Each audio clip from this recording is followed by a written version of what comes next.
दोस्तों, वेलकम है आपका हमारे यूट्यूब चैनल क्लासेस पे। दोस्तों, आज हम अकाउंटिंग के प्रोसेस के बारे में पढ़ेंगे कि अकाउंटिंग प्रोसेस है क्या, अकाउंटिंग साइकिल क्या है। इससे पहले वाली वीडियोस में हमने पढ़ा था अकाउंटिंग क्या है, अकाउंटिंग के एडवांटेजेस क्या है और अकाउंटिंग के लिमिटेशंस क्या है। आज हम अकाउंटिंग के प्रोसेस के बारे में पढ़ेंगे। दोस्तों, जो भी मेरे चैनल पर न्यू है वो प्लीज़ चैनल को सब्सक्राइब करना और बेल आइकन को प्रेस ज़रूर करना आगे आने वाली वीडियोस की नोटिफिकेशन के लिए। और जिन्होंने अकाउंटिंग का बेसिक नहीं स्टडी किया है वो प्लीज़ मेरे चैनल पर जाकर सभी वीडियोस ज़रूर चेक करें और अच्छे से उसको समझें। चलिए आज हम स्टार्ट करते हैं अकाउंटिंग प्रोसेस से। अकाउंटिंग साइकिल है क्या, अकाउंटिंग प्रोसेस क्या है, अकाउंटिंग में कौन कौन से स्टेप्स होते हैं जो एक बिजनेस एंटिटी में किए जाते हैं। The accounting process is the series of steps followed by the business entity. Accounting process क्या है? अकाउंटिंग प्रोसेस एक सीरीज है जिसमें बहुत सारे स्टेप्स इंक्लूड होते हैं जो बिजनेस एंटिटी द्वारा फॉलो किए जाते हैं to record the business financial transactions. किस लिए फॉलो किए जाते हैं? बिजनेस में जितनी भी ट्रांजेक्शन्स होती है फाइनेंशियल नेचर की, मनी मेजरमेंट टर्म्स की, उन सब को रिकॉर्ड करने के लिए कुछ स्टेप्स फॉलो किए जाते हैं। It include steps for collecting, identifying, classifying, summarising and recording the business transactions in the books of accounts of the company. इसमें क्या क्या इंक्लूड होता है? कलेक्टिंग करना, मतलब कलेक्टिंग का मतलब यहाँ पे है कि बिजनेस में जो भी ट्रांजैक्शंस मनी मेजरमेंट होती है और जो फाइनेंशियल नेचर की होती है, जो बिजनेस से रिलेटेड होती है, उन सभी ट्रांजैक्शंस को कलेक्ट करना। आइडेंटिफाइंग अब बिजनेस में जितनी भी ट्रांजैक्शंस होती है ज़रूरी तो नहीं वो सभी फाइनेंशियल नेचर की हो, वो मनी मेजरमेंट ही हो। कुछ ट्रांजैक्शंस ऐसी भी होती है, कोई भी मीटिंग हो जाती है, कोई भी कुछ हो जाता है, तो आइडेंटिफाई करना कि वो ट्रांजैक्शंस बिजनेस से रिलेटेड है, बिजनेस की है और फाइनेंशियल नेचर की है। मेन फीचर क्या है अकाउंटिंग प्रोसेस में कि उन ट्रांजैक्शंस को रिकॉर्ड किया जाता है जो फाइनेंशियल नेचर की होती है, जो मनी मेजरमेंट टर्म्स होती है, उनको रिकॉर्ड किया जाता है। क्लासीफाई करना क्या होता है? जिन ट्रांजेक्शन्स को हमने बिजनेस में रिकॉर्ड किया, जर्नल में रिकॉर्ड किया है, उनको क्लासीफाई करना, अलग अलग अकाउंट्स बनाकर उनको डिवाइड कर देना, क्योंकि बिजनेस में बहुत सारे ट्रांजैक्शंस हो जाते हैं जिनको सिर्फ जर्नल में ही रिकॉर्ड करना बहुत मुश्किल होता है। इसलिए उनको उनके अलग अलग अकाउंट्स बनाकर, उनके अलग अलग हेड बनाकर उनको क्लासीफाई कर दिया जाता है, अलग अलग पार्ट्स में डिवाइड कर दिया जाता है।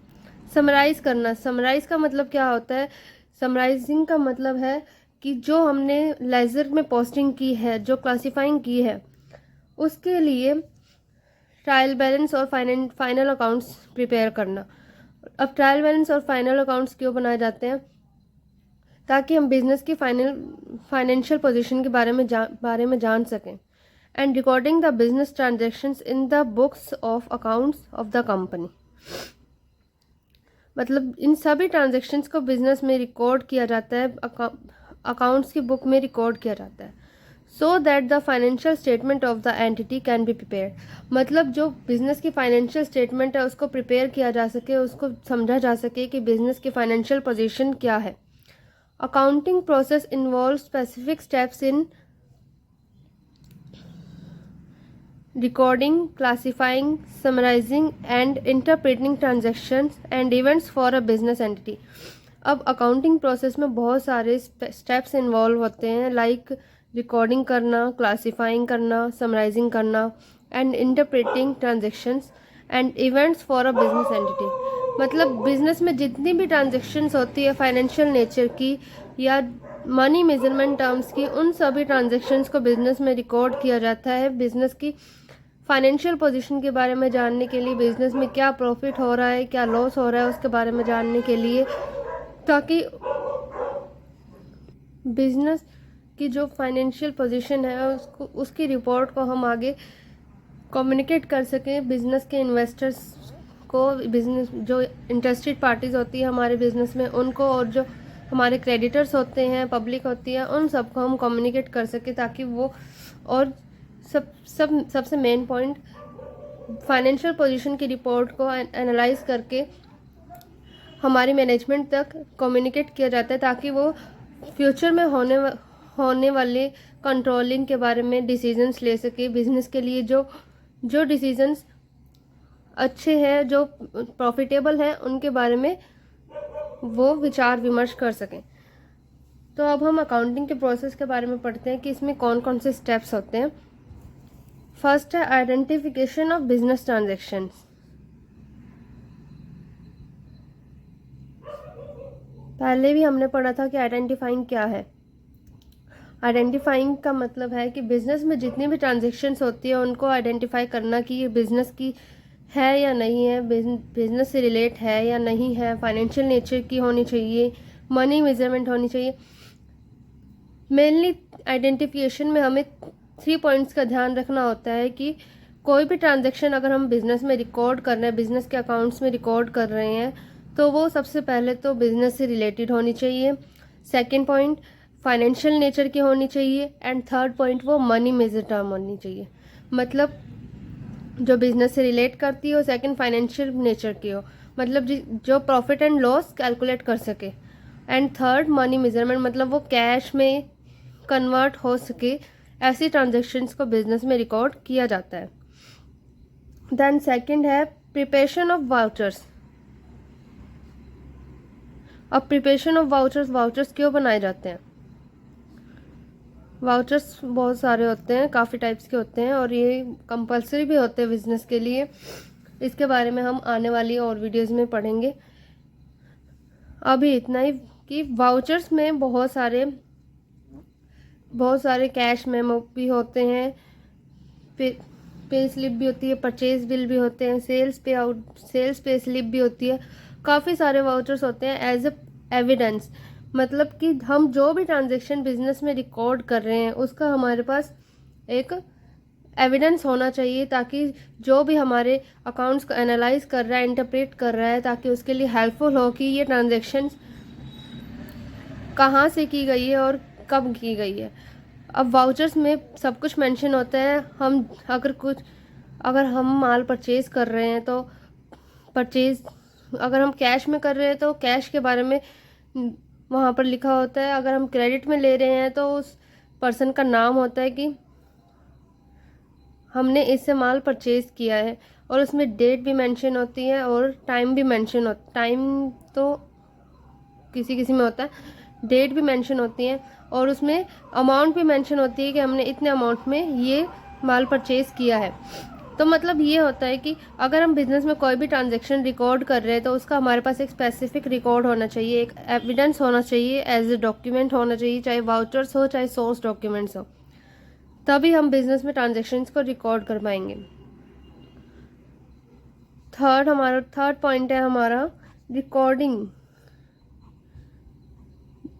आइडेंटिफाइंग के बारे में हमने पढ़ा, अब रिकॉर्डिंग के बारे में जानते हैं। Recording of the transactions in journal. Business में जितनी भी ट्रांजैक्शंस होती है उन सबको जर्नल में रिकॉर्ड करना, चाहे वो परचेज है बिजनेस की, चाहे वो सेल्स है, चाहे वो एक्सपेंसेस है, चाहे वो इनकम्स है, चाहे हम स्टाफ को सैलरी दे रहे हैं, उन सभी ट्रांजैक्शंस को बिजनेस में रिकॉर्ड किया जाता है। अब ये अकाउंटिंग का प्रोसेस है, तो इसमें भी जर्नल में भी काफ़ी सारे स्टेप्स होते हैं कि जर्नल को कैसे रिकॉर्ड करना, एक प्रोसेस होता है जर्नल का। इसके बारे में हम जर्नल की इंट्रो के वीडियो में पढ़ेंगे, आगे आने वाली नेक्स्ट वीडियोस में। जर्नल में भी डेबिट और क्रेडिट साइड होते हैं ताकि हमें एंट्री करने में कोई प्रॉब्लम ना हो, कोई एंट्री रह ना जाए, कोई अमाउंट ना रह जाए। जैसा कि हमने पहले पढ़ा था कि हम अकाउंटिंग में डबल एंट्री सिस्टम के रूल्स को फॉलो करते हैं, तो जर्नल में भी डबल एंट्री सिस्टम रूल को फॉलो किया जाता है। मतलब इसके दोनों साइड्स होते हैं, डेबिट और क्रेडिट, और इसका भी एक फॉर्मेट होता है, इसके बारे में हम आगे पढ़ेंगे। और बिजनेस में जितनी भी ट्रांजैक्शंस होती है, चाहे वो एक्सपेंस हो, मैन्युफैक्चरिंग एक्सपेंस हो, चाहे अगर हमने किसी से माल उधार भी लिया है, किसी को माल उधार दे रहे हैं, तो उन सभी ट्रांजैक्शंस को जर्नल में रिकॉर्ड किया जाता है। अब बिजनेस अगर हमारा बढ़ रहा है तो है ना, ज़रूरी तो नहीं है कि जर्नल में सभी ट्रांजैक्शंस आ जाएगी। तो इसलिए जर्नल के अलावा और भी सब्सिडरी बुक्स होती है। अगर हमारा बिजनेस एक्सपेंड हो रहा है तो उसके लिए हम सब्सिडरी बुक्स का यूज़ करते हैं, ताकि हमारी जितनी भी ट्रांजैक्शंस है बिजनेस की, अगर वो एक्सपेंड हो रही है, वो बहुत ज़्यादा हो चुकी है, तो हम उसको सब्सिडरी बुक्स में रिकॉर्ड कर सकें। सब्सिडरी बुक्स कौन कौन सी होती है?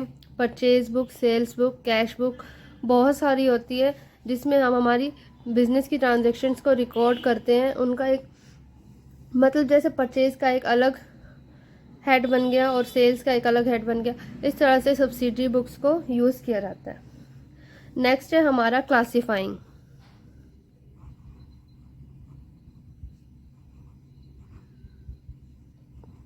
क्लासीफाइंग में क्या आता है? पहले हमने रिकॉर्डिंग कर ली बिजनेस ट्रांजैक्शंस की। अब हम करेंगे क्लासीफाइंग, मतलब उन ट्रांजैक्शंस को उनके अलग अलग हेड में डिवाइड करना। मतलब अगर हम परचेज कर रहे हैं, अगर आज परचेज कर रहे हैं, तो उस परचेज के लिए एक अलग अकाउंट बनाना और उस आज के परचेज को उस अकाउंट में नोट करना, रिकॉर्ड करना। अगर हमने 4 दिन बाद परचेज किया है तो 4 दिन बाद वाली परचेज को भी हम उसी परचेज अकाउंट में रिकॉर्ड करेंगे। क्लासीफाइंग का मतलब ये होता है, अगर जो भी हमारे जर्नल में अकाउंट्स बनाए जाते हैं, जितनी भी जर्नल में एंट्रीज होते हैं, उन सबको अलग अलग हेड बनाकर उसमें डिवाइड कर देना। लाइक परचेज अकाउंट बनाना, सेल्स अकाउंट। अगर हम किसी से माल उधार खरीद रहे हैं तो क्रेडिटर्स अकाउंट बनाना, किसी को माल उधार दे रहे हैं तो डेटर्स अकाउंट बनाते हैं, ताकि उसमें उन पर्सन्स के नेम को मेंशन किया जाता है जिससे हमने माल उधार लिया है या माल उधार दिया है। अगर हम किसी को सैलरी दे रहे हैं तो तब भी सैलरी अकाउंट बनाया जाता है। मतलब जितने भी ट्रांजैक्शंस होते हैं उन सबको अलग अलग अकाउंट्स बनाकर, अलग अलग हेड बनाकर डिवाइड किया जाता है, ताकि फ्यूचर में इन ट्रांजैक्शंस को एनालाइज करना इजी हो सके। फिफ्थ है हमारा समराइजिंग। समराइजिंग का मतलब ये है, हमने जो लेजर में पोस्टिंग की थी उनके रिजल्ट के बिहाफ पे ट्रायल बैलेंस और फाइनल अकाउंट्स बनाना। ट्रायल बैलेंस और फाइनल अकाउंट्स क्यों बनाए जाते हैं? ताकि हम बिजनेस की फाइनेंशियल पोजीशन के बारे में जान सके और प्रॉफिट एंड लॉस का पता चल सके, जिसके बिहाफ पर हम फ्यूचर के डिसीजंस लेने में कैपेबल हो सके कि फ्यूचर में इतना प्रॉफिट हो सकता है, इतना लॉस हो सकता है, और फ्यूचर में क्या क्या स्टेप्स बिजनेस के लिए उठाने चाहिए। समराइजिंग का मतलब यही होता है कि ट्रायल बैलेंस प्रिपेयर करना और फाइनल अकाउंट्स बनाना। ट्रायल बैलेंस में भी डेबिट और ट्रायल बैलेंस में डेबिट और क्रेडिट साइड दोनों इक्वल होनी चाहिए, तभी वो ट्रायल बैलेंस करेक्ट होता है। अगर वो डेबिट और क्रेडिट साइड अगर अप एंड डाउन है, अगर अमाउंट मैच नहीं कर रहा है, तो वो ट्रायल बैलेंस हमारा गलत है। या तो हमने लेजर की पोस्टिंग करते वक्त कोई गलती की है, या जर्नल में रिकॉर्डिंग करते टाइम गलती की है। तो इस बात का हमें ध्यान रखना होता है। ट्रायल बैलेंस के अमाउंट मैच होने के बाद ही हम फाइनल अकाउंट्स को प्रिपेयर करते हैं, वरना हम फाइनल अकाउंट्स प्रिपेयर नहीं कर सकते। अगर हम फाइनल अकाउंट्स प्रिपेयर करेंगे तो ऑब्वियसली हमारा प्रॉफिट एंड लॉस भी गलत आएगा, और जो हमारी बैलेंस शीट होगी उसका भी एसेट्स और लाइबिलिटी साइड का मैच नहीं करेगा। 6 है हमारा एनालिसिस एंड इंटरप्रिटेशन।